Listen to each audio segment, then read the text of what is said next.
Hello and welcome to this week's IG Live. This week I have the privilege of talking to Amber Byers, who is not only an author, Amber is also the founder and CEO of Tadpole Press. So we've got a lot to talk about, and I'm so glad that you've joined us for that conversation. As always, we come to you every week uplifting the voices of diverse creators and publishers, and we appreciate all of your tonight, so don't miss out. It's the pinned post, and we are bringing those to you every week as well, so don't miss out. This week, we've got a really great YA, well, kind of young YA book for you, so be sure to check that out. Hello. Hi, so good to see you again. Good to see you again as well. Thank you for taking the time to join us today. Maybe we could just start off. You can introduce yourself and tell us about your journey to becoming an author. Oh, you bet. I'm Amber Byers. I'm really delighted to be here. I love the work you guys are doing, and it's phenomenal to have an organization like you out there because I think there's a lot of kids like me who are voracious readers and maybe dream of being an author someday, which is what my childhood dream was. And yeah, I guess I always started writing from a very young age, and then grew up and kind of forgot and decided maybe I should go to law school. And then after nearly a decade in the legal field, thought I really want to get back to my original passion. And it's just been a journey of discovery since then, of figuring out what are the topics that I love to write about, what are the things that matter to me, and watching that evolve and just find my true voice as a writer, which I love. I love that because I know that's something important for you with Tadpole Press as well, that idea of like finding your real voice and your authentic voice.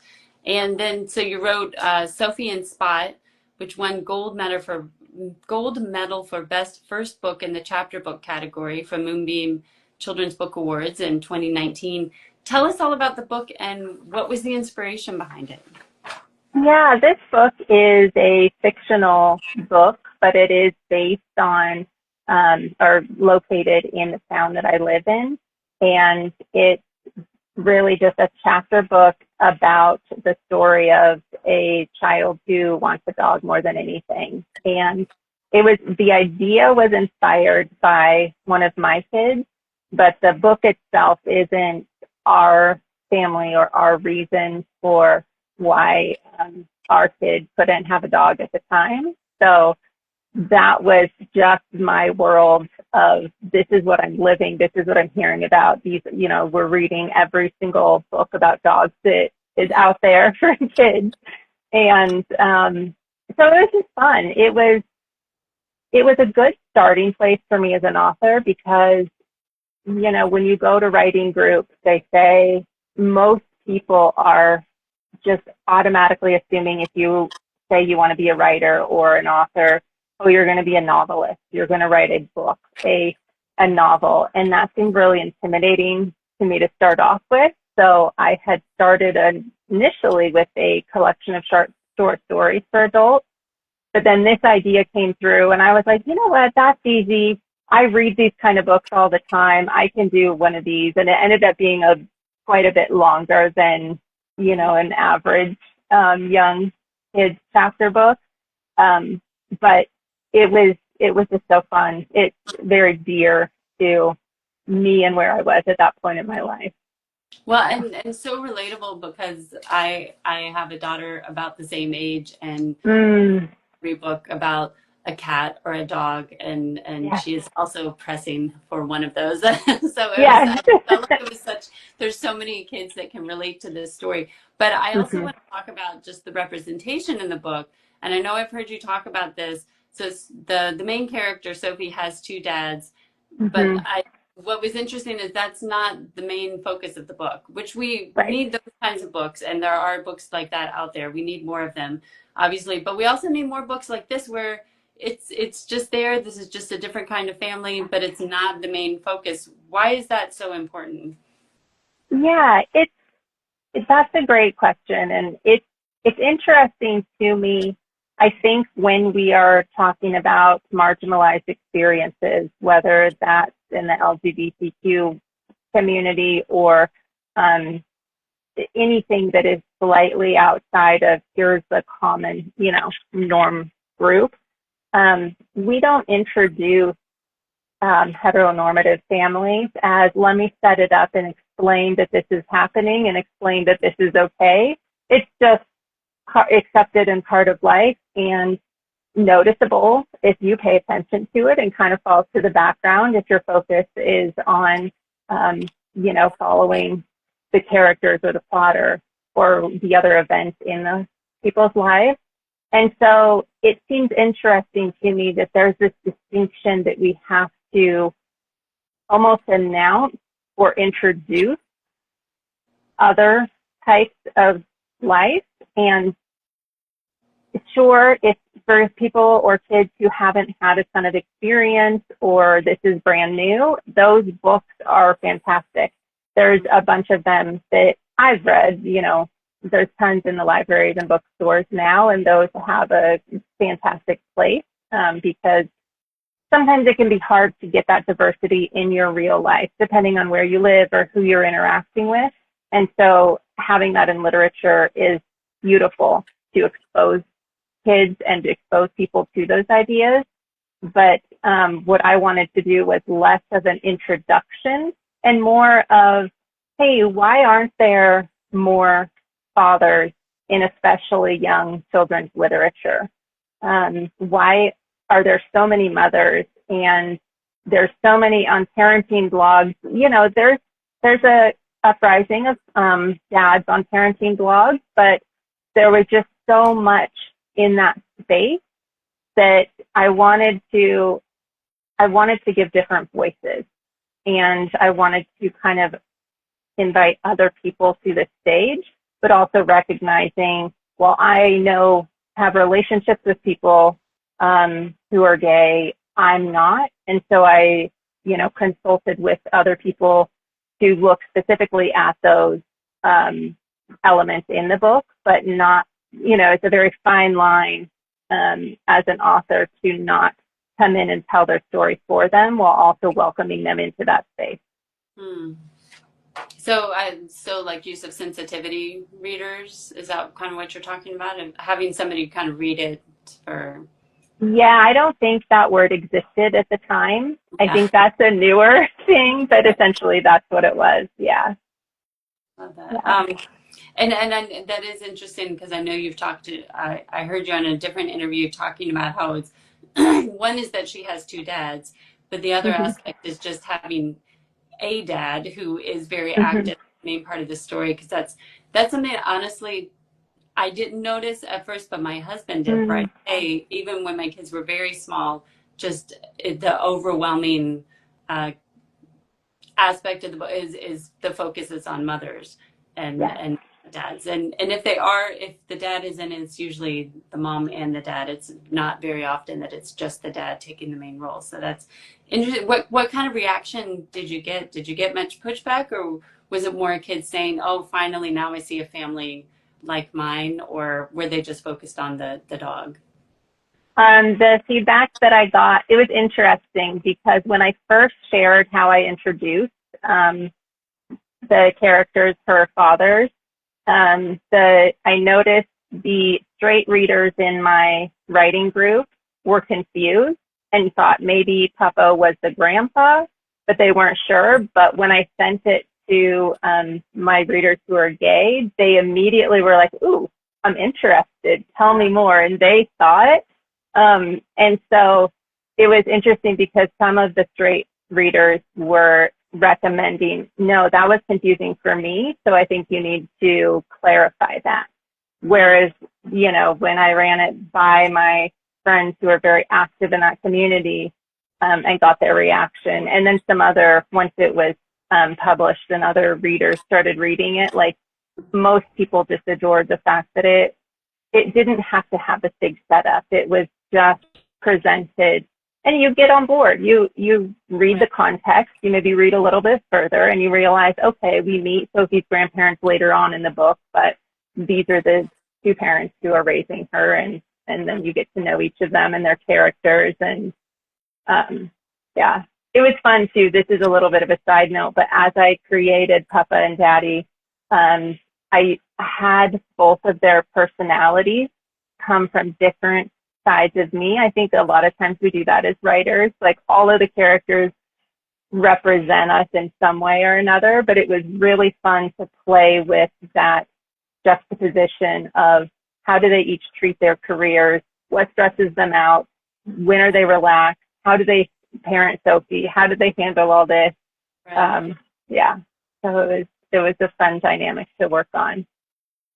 Which I think is so funny, because as an adult reading a children's book, I get different things out of it than I'm sure my kid gets out of it. Probably not paying as close attention to the parenting styles as I am. I'm like, oh, let me get some tips here on how they're handling the situation. Yeah. And speaking of it, you talk about writing as a form of mental health. How is this created? Like, whether it's this book, Sophie and Spot, or I know you do a lot of other work, how is it an act of self-love to have this kind of creative outlet? Yeah, this is also near and dear to my heart, because there's so many elements that go into it. I guess the first thing that I would want to say is, when you write, you're creating something, and that is a tremendous power.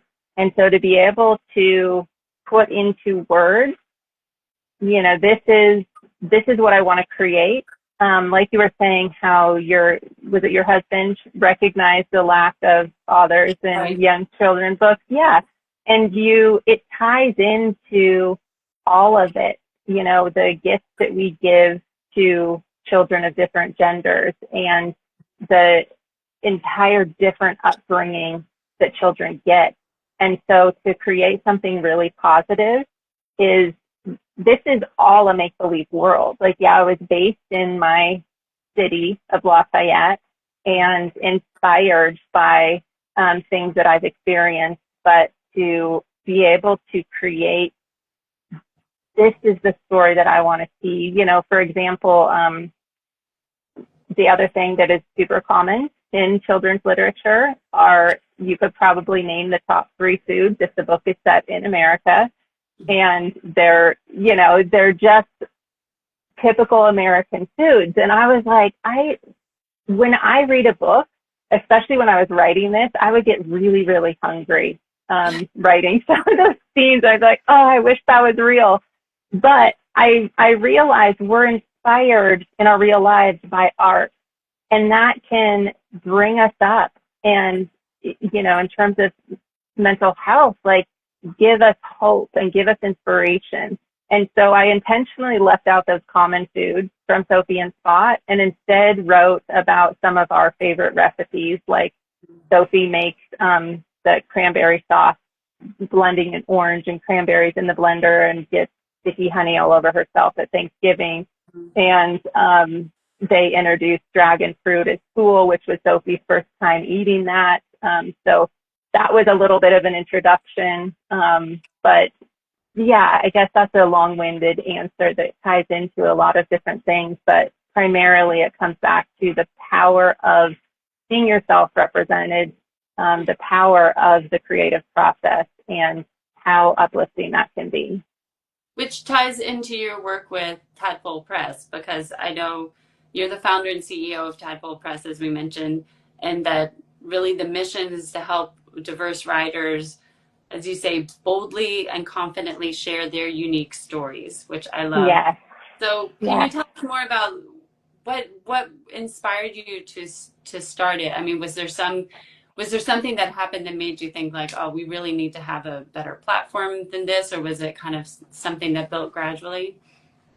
It's evolved over the years, but I think as I've continued to hone what is it essential that we do here at Tadpole Press, it comes down to what you're saying, the building the confidence and ultimately diversifying literature, because it's,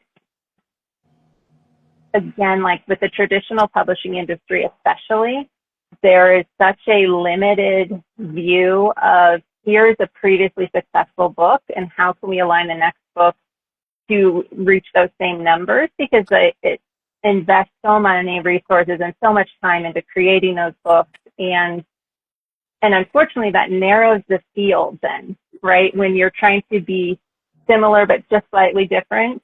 And so what inspires me is, what are all those stories on the outskirts?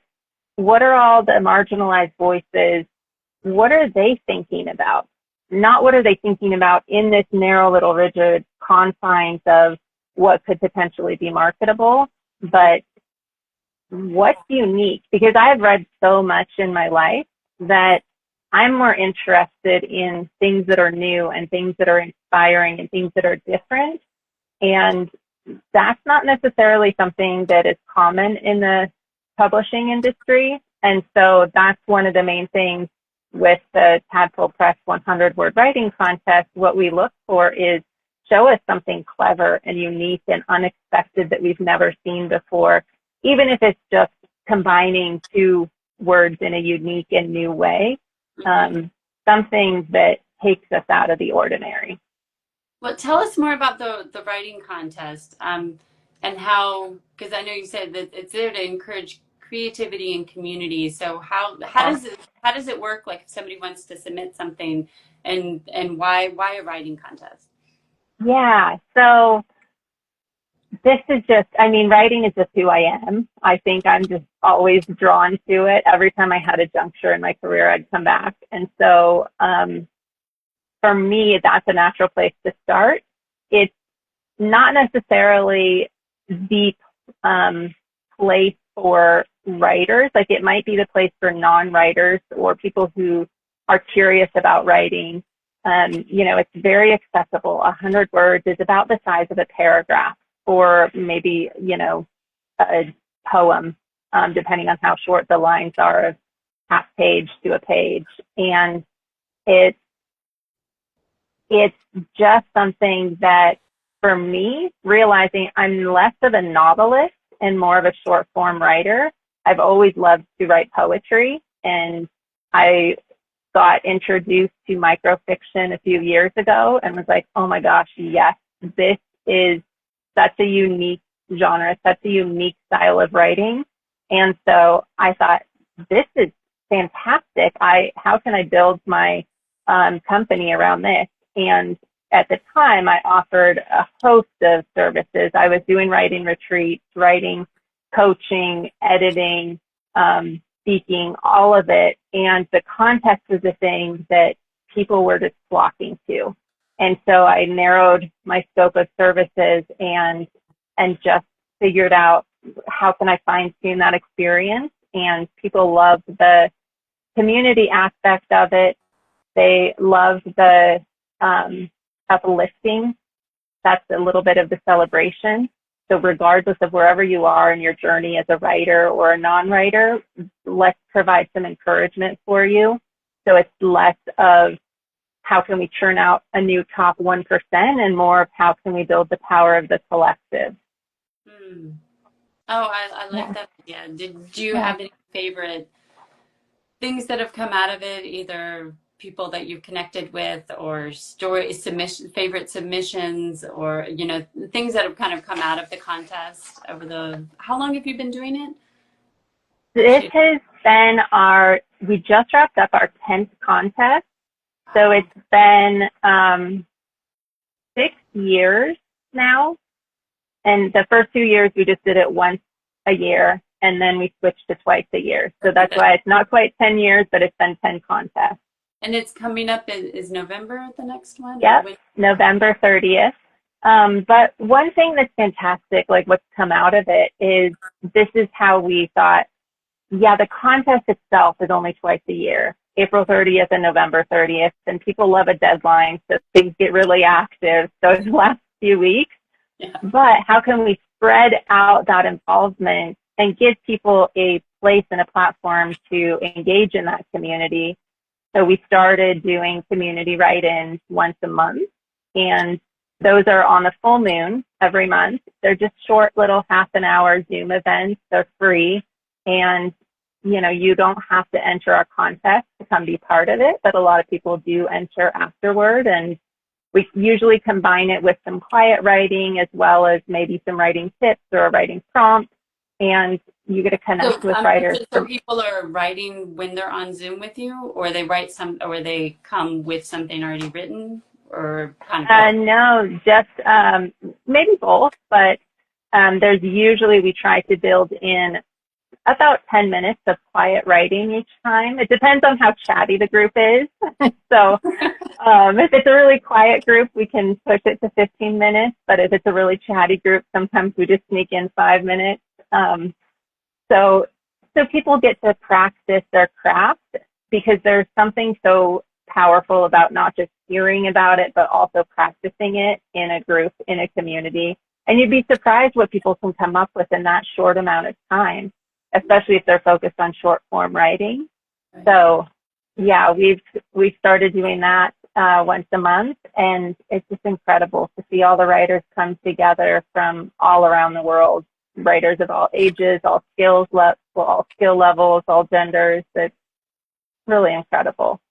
That's amazing, especially because I think most of us tend to think of writing as a very individual, kind of isolated experience. And sometimes I've even heard writers talk about it as being kind of a lonely experience when they're doing the main writing, and then afterwards they connect with like the editors or people who are reviewing it, or things like that. But I think that's really cool to connect the actual writing process with community. That's amazing. Yeah. And sometimes it can be lonely after the writing process if you're sharing your story with people who either are turning it down repeatedly or aren't getting your vision. And so to build that community from the beginning and have it be a supportive community and an encouraging community, and one that says, I like that your vision might be different, and go with it, see where that takes you, and give voice to something that's never been voiced before. That's what gets me really excited about it. Yeah, which goes back to what you were talking about before, how to encourage people to do something that's maybe outside the box of what traditional publishing is looking for, which I imagine is really needed if they're trying to submit something and getting kind of rejected or afraid that they're rejected. Yeah, exactly.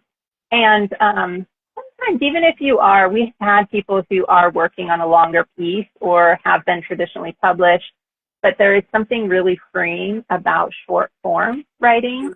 And so our main contest is literally 100 words or less, including a title if you want to put one on there. And the other thing, we send out a poll, or we try to, about once a year, to everybody on our email list, and just find out, what do you guys love? What do you wish was different? How can we improve things? So when we did our last poll in January, a lot of people were saying, we want more. We want more opportunities to win. We want more opportunities to submit. Somebody suggested, can you just do this contest once a month? And just knowing from a logistical background, all of the steps that entails between getting our website updated, getting our special guest judge on board, like the judging process, I was like, no, but we could do little mini moon writing contests that are 2 days after the community write-ins each month. And it's literally 10 words or less, including a title if you have one. And it's just judged by whoever runs the community write-in event. So it doesn't have to go through all the steps of all of our team of judges. And then we just select one winner, and they get $50. So it's just a little condensed version that we could give people as a little extra treat, and people love it. Most people, if you think, oh, I want to grow up and be a writer or an author, most people don't realize, oh, you could be writing something as tiny as 10 words and having that be a complete, compelling story and making it wonderful and winning $50 for it. Like, how cool is that? I love that. That's so, I mean, to imagine doing it in 10 words, which may even include the title. Yeah. But It is. that, like you said, it's a totally different kind of writing and way of being creative and selective and how you choose the words and how you're going to frame it in that short amount of time. Hmm. That's Yeah. I would, for anybody who's interested, because I don't know how to pull up our winners on my phone while I'm doing this live to read some of them, I would encourage people to go to our winners page. And if you just go to tadpolepress.com and click on our contest, there's a link for to find the winners there. And the mini moon winners are up as of our April contest and will be up for the ones that just happened this summer shortly. So does it have their entries on there? Like, can we read what they wrote? Oh, that's very cool. yes, yes. So the all of the mini moon winners will be published on our website. The top winners who receive a prize from our Tadpole Press 100 word writing contest will also be on the website. And then the shortlist winners are invited to be published in our Lit mag. So those just out of need to condense space aren't also on the website. But if you want to see more of what those look like, you can take a look at our Lit mags, and we will be publishing our next Lit mag shortly, like sometime in the next week-ish. Oh, great. Oh, that's Yeah. very cool. Well, and I'm just looking at our time. Do you want to take a minute to give a plug to, do you have any other upcoming projects you want to tell us about? Or like for you personally, do you think you're going to be publishing any other books coming up, or either children's books or for whatever age group? Yeah, I'm always writing. I'm really into poetry at the moment, and I have been publishing about one poem a month on my blog. So I would say for anybody who's interested in any or all of the above that we discussed, the best place to go would be our welcome page. You can get signed up on our email list, and that gives you a little hint of what we're all about. And that's tadpolepress.com/welcome. So Tadpole being like the baby frog, press like a small publisher, .com/welcome. Wonderful. Well, thank you for taking the time to talk with me today. It was really fun. Thank you so much for having me. We just admire everything you're doing and are so grateful that people like you are out there making the world and literature a better place, and are just so encouraged by the work you do. So Well, thank the you. feeling is definitely mutual, so I'm glad we're able to get you on for an IG Live. This is really fun. And for anybody who's watching, if you joined us late, you can always watch it. It's going to be up in a few minutes on Instagram, and then we'll have it on our YouTube channel, so you can go back and watch the whole thing and leave us any comments if you have something to say. And thank you so much. This was really fun. Bye, Thank everybody. you. I appreciated it. Bye.